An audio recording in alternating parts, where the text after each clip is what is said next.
আপনারা বিএনপির হাতকে শক্তিশালী করবেন। ইনশাআল্লাহ বিএনপি দেশের মানুষের যে সকল কাজ সেগুলো পর্যায়ক্রমিকভাবে সম্পন্ন করবে এবং আমরা আমাদের প্রত্যাশিত বাংলাদেশ ইনশাআল্লাহ গড়ে তুলব ধীরে ধীরে।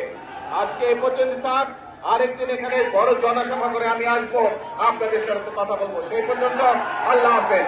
বাংলাদেশ জিন্দাবাদ।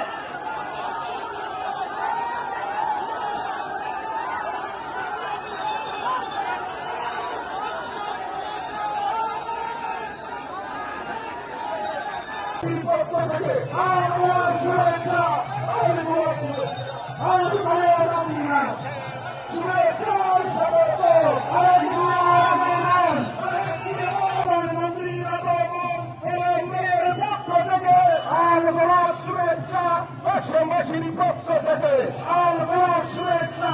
প্লেকার্ড হাতে করে, প্লেকার্ড সকলে হাতে, প্লেকার্ড হাতে নেন, সবাই প্লেকার্ড সুন্দরভাবে নাচান, প্লেকার্ড দেখান।